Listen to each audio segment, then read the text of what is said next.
क्या आप जानते हैं, भारत असल में 1947 में नहीं, बल्कि उससे पूरे 4 साल पहले आजाद हो चुका था। एक ऐसी सरकार बन चुकी थी जिसे दुनिया के कई देशों ने मान्यता दी थी, जिसका अपना झंडा था, अपनी फौज थी और अपनी जमीन भी। और इसके पीछे था एक ही नाम, नेताजी सुभाष चंद्र बोस। 21 अक्टूबर 1943 का दिन सिंगापुर के मशहूर कैथे सिनेमा हॉल में नेताजी सुभाष चंद्र बोस ने एक ऐलान किया, जिसने पूरी दुनिया को चौंका दिया। आरजी हुकूमत आजाद हिंद, यानी आजाद हिंद की अस्थाई सरकार की स्थापना।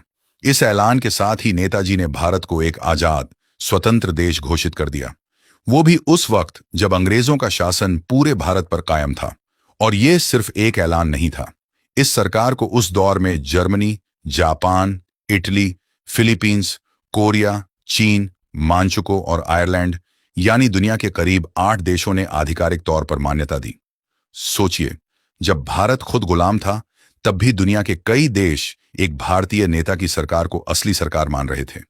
इस सरकार में नेताजी ने खुद 3 सबसे बड़े पद संभाले: राष्ट्रपति, प्रधानमंत्री और सेना के सर्वोच्च सेनापति।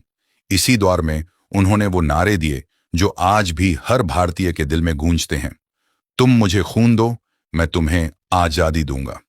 और वो हुंकार, चलो दिल्ली। दिसंबर 1943 में एक और ऐतिहासिक पल आया। जापान ने अंडमान और निकोबार द्वीप समूह आजाद हिंद सरकार को सौंप दिए। ये भारत की वो पहली जमीन थी जो अंग्रेजों के कब्जे से निकलकर एक भारतीय सरकार के हाथ में आई। नेताजी वहां खुद पहुंचे। उन्होंने अंडमान का नाम बदलकर शहीद द्वीप और निकोबार का नाम बदलकर स्वराज द्वीप रखा। और वहीं उन्हीं द्वीपों पर पहली बार आजाद भारत का तिरंगा फहराया गया, 1947 से पूरे 4 साल पहले।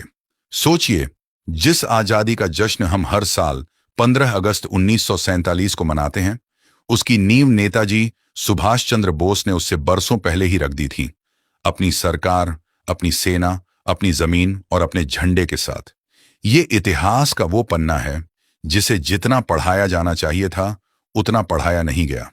लेकिन आज आपने जान लिया। अगर नेताजी की ये कहानी आपको गर्व से भर गई हो, तो वीडियो को लाइक करें और ऐसी ही गुमनाम देशभक्तों की कहानियों के लिए चैनल को सब्सक्राइब करना ना भूलें। जय हिंद। दोस्तों, इसलिए उद्घोष ने यह मुहिम चलाई है कि हर सच को आपके सामने रखा जाएगा, लेकिन इसमें आपको हमारी मदद करनी होगी। हर भारतीय तक आपको हमारी वीडियो को पहुंचाना होगा, ताकि हर भारतीय छुपाए गए सच को जान सके। इसलिए ज्यादा से ज्यादा शेयर कीजिए और YouTube पर उद्घोष चैनल को सब्सक्राइब कीजिए। जय हिंद, भारत माता की जय।